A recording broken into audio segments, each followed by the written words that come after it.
اعوذ باللہ من الشیطان الرجیم بسم اللہ الرحمن الرحیم ان الذین آمنوا والذین ہاجروا وجاہدوا فی سبیل اللہ اولئک یرجون رحمت اللہ واللہ غفور الرحیم۔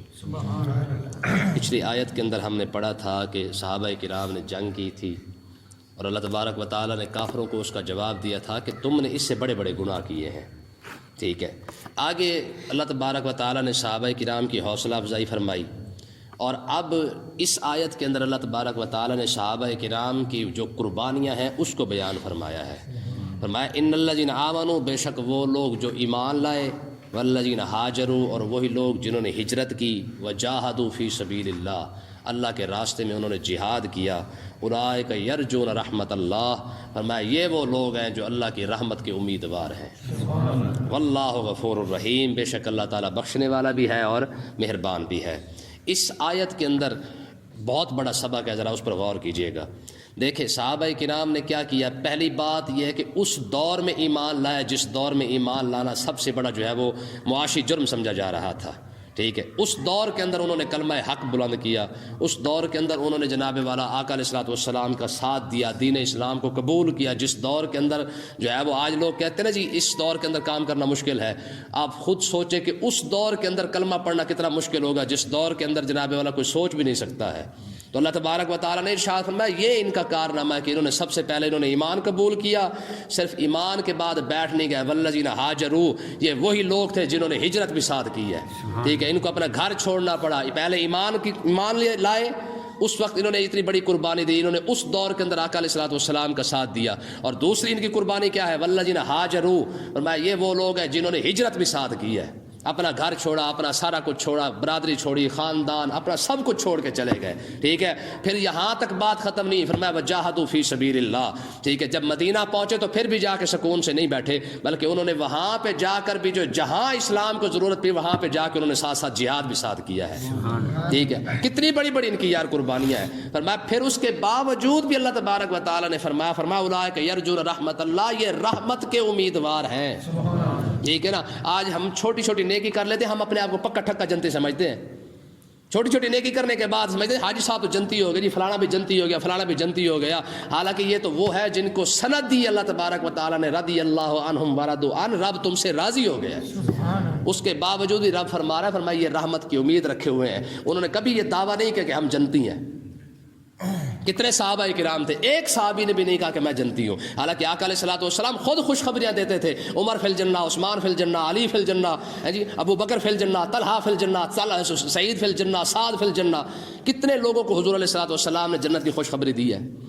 14 مرتبہ حضرت عثمان غنی رضی اللہ تعالیٰ عنہ کو آقا علیہ الصلوۃ والسلام نے جنت عطا فرمائی ہے، اور 2 مرتبہ عثمان غنی نے جنت خریدی ہے۔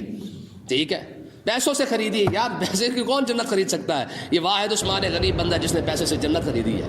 ٹھیک ہے نا جی، تو کہنے کا مقصد یہ ہے کہ عثمان غنی قبر پہ بیٹھ کے نا رو رہے تھے۔ لوگوں نے پوچھا، انہوں نے کہا حضرت خیریت؟ تو آپ نے فرمایا یار سب سے زیادہ ڈر مجھے قبر سے ہی لگتا ہے۔ یار 14 مرتبہ جنت لینے والا، 2 مرتبہ جنت کو مول خریدنے والا، وہ بھی قبر پہ بیٹھ کے رو رہا ہے کہ پتہ نہیں میرا کیا بنے گا۔ ٹھیک ہے جی، جن لوگوں کی اتنی بڑی بڑی قربانیاں ہیں، ان لوگوں نے اس دور کے اندر یہ کلمہ بھی پڑھا، ہجرت بھی کی، جہاد بھی کیا، رب نے فرمایا یہ امیدوار نہیں ہے رحمت کے، تو پھر کون ہوگا؟ ٹھیک ہے نا جی، آگے دیکھیں جی، فرمایا یسألونک عن الخمر والمیسر، فرمایا اے محبوب آپ سے یہ پوچھتے ہیں شراب کے بارے میں اور جوے کے بارے میں، جوے اور شراب کے بارے میں آپ سے پوچھا جاتا ہے، تو آپ فرما دیں قل فیہما اسم کبیر، یہ دونوں بہت بڑے گناہ ہیں۔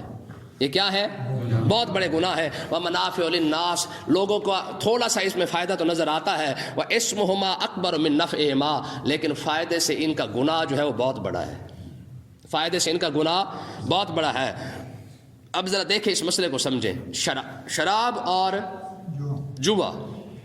شراب کا گناہ کیا ہے، اس کی جو ہے وہ نجاست کیا ہے شراب کی، کہ ظاہر شراب پینے کے بعد انسان کی عقل ختم ہو گئی، غیرت بھی ساتھ ختم ہو گئی، بے حیائی زیادہ آ گئی، ٹھیک ہے، فحاشی حد سے زیادہ آ گئی، زبان جو ہے وہ انسان کو پتہ ہی نہیں کہ وہ کیا کیا بک رہا ہے، اسے پتہ تو نہیں ہے کہ وہ کیا بول رہا ہے۔ ٹھیک ہے، مولا علی رضی اللہ تعالیٰ عنہ آپ فرماتے ہیں کہ ایک پانی کے کنویں کے اندر شراب کا ایک قطرہ چلا جائے، اور وہ یہ تفسیر مدارک کے اندر مولا علی کے قول موجود ہے۔ ٹھیک ہے، کیا آپ فرماتے ہیں کہ پانی کا کنواں ہو اور اس کے اندر شراب کا ایک قطرہ چلا جائے، پھر وہ کنواں خشک ہو جائے، پانی کا ختم ہو جائے اور اس کنویں کو بند کر دیا جائے، پھر اس کنویں کے اوپر ایک مینار بنایا جائے، اور کوئی شخص مولا علی کو کہے کہ علی اوپر چڑھ کے اذان تو دے، فرمایا میں تو اذان نہیں دوں گا. گل سمجھی؟ کہاں مینار ہے، کہاں شراب وہ کنواں ہے، کہاں اس کنویں کے اندر پانی اور شراب کا ایک قطرہ. مولا علی تو کہتے ہیں کہ اگر شراب کا ایک قطرہ کنویں کے اندر پڑا، کنواں بند ہو چکا ہے، مینار اوپر لگا دیا گیا ہے، میں اس مینار پر چڑھ کے اذان نہ دوں. اور دوسری مثال مولا علی نے عطا فرمائی، اس سے بھی بڑی مثال دی. آپ نے فرمایا دریا ہو اور دریا کے اندر شراب کا ایک قطرہ چلا جائے، پھر وہ دریا خشک ہو جائے اور اس کے اوپر گھاس ہو گئے، تو مولا علی فرماتے ہیں میں اپنا جانور بھی وہاں نہ چراؤں. کتنا بڑا سبق ہے یہاں پہ ان لوگوں کے لیے جو چرس اور بھنگ پی پی کر جناب مولا علی کا نام لیتے ہیں، نشہ کر کے مولا علی کا نام لیتے ہیں. ٹھیک ہے، کوئی سوچ سکتا ہے جو لوگ مولا علی کا نام اس طرح لے رہے ہوتے ہیں، مولا علی کو تو نشے سے، شراب سے اتنی نفرت ہے کہ اس دریا کے اندر یار پانی کا ایک اندر پورے دریا کے اندر ایک قطرہ چلا جائے، فرماتے ہیں کہ وہ دریا خشک ہو جائے، گھاس ہو گئے، میں اس کے باوجود وہاں پہ اپنا جانور بھی نہ چراؤں. مولا علی کو شراب سے اتنی نفرت ہو، اور مولا علی کا ماننے والا بھنگ اور چرس اور حفیم اور پاؤڈر اور شیشہ پتہ نہیں کیا کچھ نشہ ہے، سارا پی پی کر علی علی کرتے پھر رہے ہیں. ان سے بڑا مولا علی کا گستاخ کون ہے؟ ٹھیک ہے نا جی، یہ دیکھیں، یہ یاد رکھیں، ان سے بڑا مولا علی کا گستاخ کون ہے؟ ٹھیک ہے، مولا علی کا نام لینا ہے تو پھر وضو کر کے لینا. حضرت میاں میر رحمۃ اللہ علیہ، دیکھا ان کا مزار شریف کی نہیں؟ ہاں، مولا حضرت میاں میر رحمۃ اللہ علیہ فرماتے ہیں، لوگوں نے پوچھا نا حضرت آپ کو یہ ولایت کا اتنا بڑا مقام کیسے ملا؟ فرمایا ادب کی وجہ سے. کہا حضور کیسے؟ فرمایا کہ بڑے لوگوں کو تو چھوڑے نا، صحابہ کرام، تابعین، تبع تابعین، ائمہ کرام کو چھوڑے. فرماتے ہیں میں نے حضور غوث اعظم کا نام بھی بغیر وضو کے کبھی نہیں لیا. ہاں، یہ میاں میر فرماتے ہیں میں نے حضور غوث اعظم یاری والے پیر کا نام کبھی بغیر وضو نہیں لیا. جب لوگ اس طرح ادب کرتے ہیں نا اپنے بڑوں کا، تو پھر رب جا کے مقام عطا فرماتا ہے. جی بندہ چرس بھی پی رہا ہو، بھنگ پی رہا ہو، نشے کے اندر دھت ہو اور مولا علی کا نام لے رہا ہو، یہاں پہ کون سا فتویٰ لگے گا؟ یہ سارے گستاخ علی تو ہے. اور اگلا مسئلہ جوے کا. جوا کس کو کہتے ہیں؟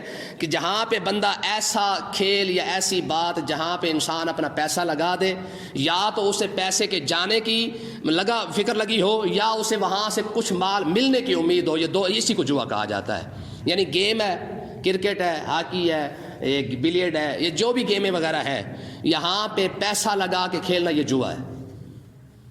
ٹھیک ہے، لوگوں سے شرطیں لگانا، یہ شرط ہی تو جوا ہوتی ہے جی. لوگ لگاتے ہیں نا جی، اگر فلانی بات پوری ہو گئی تو میں بوتل پلاؤں گا، اور فلانی پوری نہ ہو تو پھر تم بوتل پلانا، اسی کو جوا کہتے ہیں.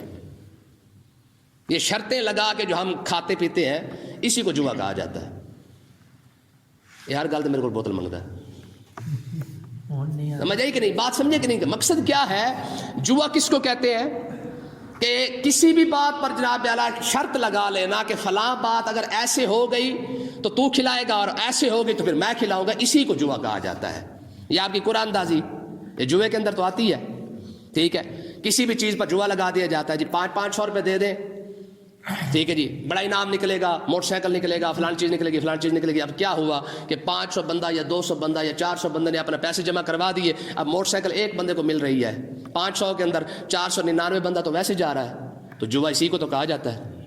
شرط لگائی تھی نا جی کہ 500 دے کے اندر یا تو 50,000 لے کے جا رہا ہے، باقی جو ہے سارے خالی جا رہے ہیں، ویلے جا رہے ہیں، تو اسی کو جوا کہا جاتا ہے. تو اللہ تبارک و تعالیٰ نے ارشاد فرمایا کہ یسألونک عن الخمر والمیسر، اے محبوب یہ آپ سے شراب اور جوے کے بارے میں سوال کرتے ہیں. قل فیہما اسم کبیر، آپ فرما دیے یہ گناہ ہے اور کبیر بڑا گناہ ہے. ومنافع للناس، لوگوں کا فائدہ اس میں تھوڑا ہے. کیا کر لیں گے؟ زیادہ سے زیادہ شراب پی لیں گے، تھوڑی دیر کے لیے ٹون ہو جائیں گے، یا بیچ کے تھوڑے سے پیسے کما لیں گے. منافع تو پھر بھی تھوڑا ہے، کتنا پیسے کما لیں گے شراب بیچ کر؟ پتہ ہے آپ کو ہمارے امیر المومنین نے 11,000 پرمٹ جاری کیے تھے، یہ پچھلے 4 سالوں والوں نے 11,000 پرمٹ شراب کے جاری کیے ہیں مدینہ منورہ میں ننگے پاؤں جانے والے نے اپنے 4 سالہ دور کے اندر. تو اللہ تبارک و تعالیٰ نے ارشاد فرمایا وَإِسْمُهُمَا أَكْبَرُ مِن نَفْعِهِمَا، فرمایا کہ اس کا گناہ اس کے نفع سے بہت بڑا ہے۔ وَيَسْأَلُونَكَ مَاذَا يُنْفِقُونَ، اے محبوب آپ سے یہ پوچھتے ہیں کہ ہم پھر کیا خرچ کریں، قُلِ الْعَفْوَ، آپ انہیں فرما دیں کہ تمہاری ضرورت سے جتنا زیادہ تمہارے پاس موجود ہے اس کو تم اللہ کی راہ میں خرچ کر دو۔ اتنا جگرا کہاں سے لائیں گے؟ ہے جی، کیا فرمایا؟ فرمایا جب آپ سے پوچھا نا صحابہ نے کہ محبوب ہم کتنا خرچ کریں، قل العفو، جو ضرورت سے زیادہ اس کو خرچ کرو۔ ہم 5 روپے مسجد میں دے کے ہم کہتے ہیں ہم تو فارغ ہو گئے ہیں جی، 100 روپے مسجد کے اندر دے کے ہم کہتے ہیں ہمارا تو جناب العشر بھی ادا ہو گیا، ہماری زکوٰۃ بھی ادا ہو گئی ہے۔ تو اللہ تبارک و تعالیٰ نے ارشاد فرمایا کذالک یبین اللہ لکم الآیات لعلکم تتفکرون فی الدنیا والآخرہ، ٹھیک ہے نا۔ ہم یہ آیات اس لیے تمہارے لیے سامنے واضح کھول کھول کر بیان کرتے ہیں لعلکم تتفکرون، تاکہ تم سوچو تو صحیح کہ تم کہاں کھڑے ہوئے ہو۔ ایسا تو نہیں کہ تم جوا لگا رہے ہو، ایسا تو نہیں کہ تم شرطیں لگا رہے ہو۔ فی الدنیا والآخرہ، اس فی الدنیا والآخرہ کا تعلق کسی کے ساتھ ہے؟ پچھلے کے ساتھ، کہ دنیا اور آخرت کے معاملات کو سوچو تو صحیح کہ تم دنیا کے اندر کہاں پہ کھڑے ہو اور آخرت کا تمہارا معاملہ تمہارے ساتھ کہاں تک پہنچ چکا ہے۔ ایسا تو نہیں کہ تم ایمان سے ہی فارغ ہو چکے ہو۔ ٹھیک ہے، آگے جی یتیم کے بارے میں اللہ تبارک و تعالیٰ نے یہاں ارشاد فرمایا وَيَسْأَلُونَكَ عَنِ الْيَتَامَى، فرمایا محبوب آپ سے یتیموں کے بارے میں بھی یہ پوچھ رہے ہیں، تو قُلْ إِصْلَحُ لَهُمْ خَيْرٌ، فرمایا کہ تم ان پر جو بھی خرچ کرو وہی بہتر ہے۔ یتیم کس کو کہتے ہیں؟ جس بندے کا، جس بچہ یا بچی جو نابالغ ہو، اس کا باپ فوت ہو جائے تو اس کو یتیم کہا جاتا ہے، ماں نہیں، کیا؟ باپ، ٹھیک ہے۔ باپ فوت ہو جائے تو اس کو کیا کہا جاتا ہے؟ یتیم۔ یتیم تب تک ہی ہوتا ہے جب تک وہ بالغ نہ ہو، بالغ ہو جائے تو یتیمی ختم ہو جاتی ہے۔ آقا علیہ السلام نے ارشاد فرمایا کہ میں اور یتیم کو پالنے والا جنت میں ایسے جائیں گے جیسے یہ 2 انگلیاں ہیں۔ یعنی جنت کے اندر جانے کی جو ذمہ داری آقا علیہ السلام نے اپنے ساتھ کسی شخص کی عطا فرمائی ہے، تو فرمایا اس بندے کی عطا فرمائی ہے جو بندہ یتیم کی پرورش کرتا ہے، ٹھیک ہے۔ آقا علیہ السلام فتح مکہ ہوا نا، تو آقا علیہ السلام تشریف لائے تو سیدنا امیر حمزہ رضی اللہ تعالیٰ عنہ، سید الشہداء، ٹھیک ہے، آپ کی بچی جو ہے نا، جب آقا علیہ السلام کو دیکھا تو دوڑتے دوڑتے آ کر آقا علیہ السلام سے لپٹ گئی۔ جب حضور نے دیکھا تو ظاہر چچا تو یاد آئی گیا نا، ٹھیک ہے نا۔ یہ سید یاد رکھے، یہ حضرت، حالانکہ امام حسین کو بھی سید الشہداء کہا جاتا ہے، لیکن سید الشہداء اس پوری امت کا سب سے بڑا جو شہید ہے وہ سیدنا امیر حمزہ ہے۔ سید الشہداء امام حسین کربلا کے اندر ہے، ٹھیک ہے نا جی۔ تو کہنے کا مقصد یہ ہے کہ آقا علیہ السلام نے پھر حضرت سیدنا امیر حمزہ رضی اللہ تعالیٰ عنہ کی جب اس شہزادی کو دیکھا تو دیکھنے کے بعد جو ہے وہ آپ نے فرمایا اس کی پرورش کون کرے گا، ٹھیک ہے۔ حضرت علی کھڑے ہو گئے، پھر 2 صحابی اور بھی ساتھ کھڑے ہو گئے، ٹھیک ہے۔ تو آقا علیہ السلام نے وہ مولا علی کو عطا فرما دی۔ اب ذرا یہاں پہ غور کریں اس مسئلے پر، یہ وہ دور تھا جہاں پر بچوں کو زندہ درگور کراتے تھے، اپنی بچیوں کو زندہ درگور کراتے، یار زندہ جا کے دفن کر کے آتے تھے ان کو، چاہے وہ اوپر سے ابا ابا کرتی رہتی پھر بھی ان کو دفنا کے آ جاتے، اتنے سخت دل لوگ تھے۔ یہ اسلامی کا کرم تو ہے، کل اپنی بچیوں کو زندہ درگور کراتے تھے، آج کسی کی بچی کے لیے 3 بندے کھڑے ہو گئے کہ یا رسول اللہ ہمیں دے، ہم اس کی پرورش کریں گے۔ آج کس منہ سے عورت یار بات کرتی ہے، کس منہ سے کہتی ہے ہمیں آزادی چاہیے، کس منہ سے اپنے حق مانگتی ہے، ٹھیک ہے۔ یہ اسلام ہی تو ہے، کل اپنی بچوں کو جا کے زندہ درگور کر دیتے۔ یتوارا من القوم من سوء ما بشر به یمسک علی هون لم یدسوا فی التراب، ٹھیک ہے نا جی۔ یہ تو قرآن مجید کا فیصلہ ہے کہ جب بچی پیدا ہو جاتی ہے ان کے ہاں، وَإِذَا بُشِّرَ أَحَدٌ بِالْأُنثىٰ ظَلَّ وَجْهُهُ مُسْوَدًّا، جب کسی کو بتایا جاتا ہے میاں تیرے گھر بچی پیدا ہوئی ہے تو حال کیا ہوتا؟ ظَلَّ وَجْهُهُ مُسْوَدًّا، ان کا رنگ ہی کالا ہو جاتا ہے۔ جب سیدہ زینب پیدا ہوئی نا، حضرت سیدہ خدیجہ الکبریٰ کے ہاں، سب سے بڑی شہزادی آقا علیہ السلام کی، یہ بڑے کمال کی بات ہے۔ حضرت خدیجہ الکبریٰ کہتی ہیں کہ اپنی سہیلی کو بلایا، نفیسہ کو، میں نفیسہ جا کے بتا یہ آپ کے گھر میں بچی پیدا ہوئی ہے۔ سیدہ نفیسہ کہتے ہیں سب سے پہلے تو مجھے مارا جائے گا، رواج جو ہے کہ تو نے مجھے بچی کی جو ہے وہ خوشخبری یہ خبر دی ہے، کہتے سب سے پہلے تو محمد نبی صلی اللہ علیہ وسلم مجھے ماریں گے، اس کے بعد حضرت خدیجہ الکبریٰ کی خیر نہیں ہوگی، پھر اس بچی کو مارا جائے گا، کیونکہ رواج ہے، یہ اعلان نبوت سے پہلے کی باتیں ہیں، ٹھیک ہے۔ اب کیا ہوا؟ کہتی ہے کہ میں حرم کے اندر آئی، حضور حرم کے اندر تشریف فرما تھے، کہتے میں نے آقا علیہ السلام کو بلایا، حضور میرے قریب آئے، میں کی ڈرتے ڈرتے میں نے کہا یا حضرت آپ کے گھر میں بچی پیدا ہوئی ہے۔ کہتے اتنی بات سننے کی دیر تھی، حضور تیز تیز چل پڑے اور آپ کی چادر مبارک نیچے تشریف لائی، گر گئی. کہتے میں نے دل میں سوچا، میں نے کہا آج خدیجہ کا آخری دن ہے، بس آج ختم ہوگی بات. کہتے ہیں حضور علیہ الصلوۃ والسلام جلدی جلدی تشریف لائے اور حضرت سیدہ خدیجۃ الکبریٰ بھی گھبرا گئی کہ آج میں نے ہمیشہ ان کی رحمت ہی دیکھی ہے، ہمیشہ ان کا کرم ہی دیکھے پتہ نہیں آج میرے ساتھ کیا بنتا ہے. آقا علیہ الصلوۃ والسلام جب گھر کی چوکھٹ پہ تشریف لائے نا اور سیدہ خدیجۃ الکبریٰ کو دیکھا تو آپ نے فرمایا خدیجہ آج تو نے رب کی رحمت کو میرے مصطفیٰ کے دروازے کے اندر موڑ دیا ہے. یہ وہ تاریخ کا پہلا جملہ تھا جو دور جاہلیت کے اندر اور عرب کے معاشرے کے اندر اس عورت کے لیے، بچی کے لیے بولا جا رہا تھا جو جس دور کے اندر، جس لوگوں کے اندر جو ہے بچی کو زندہ درگور کیا جاتا تھا. واحد میرا نبی ہے جس نے یہاں پہ کھڑے ہو کے کہا تھا، کہا خدیجہ آج تو نے بچی کو رحمت بنا کے جو ہے تو نے میرے گھر کے اندر رب کی رحمت کو موڑ دیا ہے. کوئی سوچ سکتا ہے یار؟ خدا کی قسم جتنا احسان اسلام نے عورت پر کیا ہے شاید مرد پر بھی اتنا نہ کیا ہو.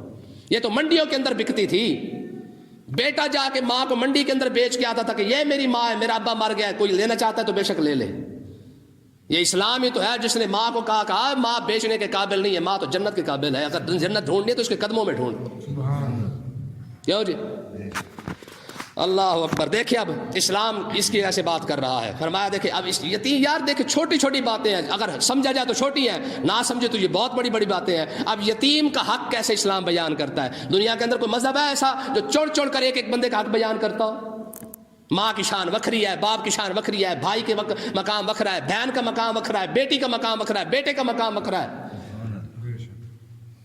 آگے چوتھے سپارے کے اندر آپ دیکھیے گا وہاں پہ اللہ تبارک و تعالیٰ نے کتنے حصے مقرر کیے ہیں. ٹھیک ہے، پہلے پیچھے ہم پڑھ رہے ہیں کہ اللہ تبارک و تعالیٰ فرماتا ہے کہ یار جس نے جو فوت ہوتا ہے وہ اپنی وصیت کر کے جائے، جس کو جتنا دینا ہے اس وصیت کے مطابق دے دیا جائے.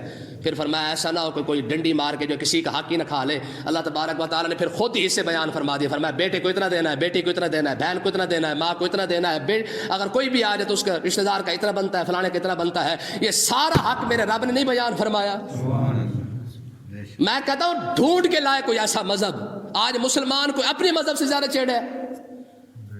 اب دیکھیں یہ لفظ چیک کرے، وَإِن تُخَالِطُوهُمْ فَإِخْوَانُكُمْ. فرمایا کہ اگر تم اپنے یتیموں کے بارے میں آپ سے پوچھ رہے ہیں تو فرمایا محبوب ان کو فرما دے ان کے ساتھ بھلا کرو، یہ تمہارے لیے بہتر ہے. إِن تُخَالِطُوهُمْ فَإِخْوَانُكُمْ. اگر تم یتیم ہے اور پیسے والا ہے، یعنی باپ مر گیا ہے، پیسہ چھوڑ گیا ہے، جائیداد چھوڑ گیا ہے، تو اگر تم چاہتے ہو کہ اس کے جائیداد کی تم حفاظت کر سکتے ہو تو فإخوانکم، وہ تمہارے بھائی ہے.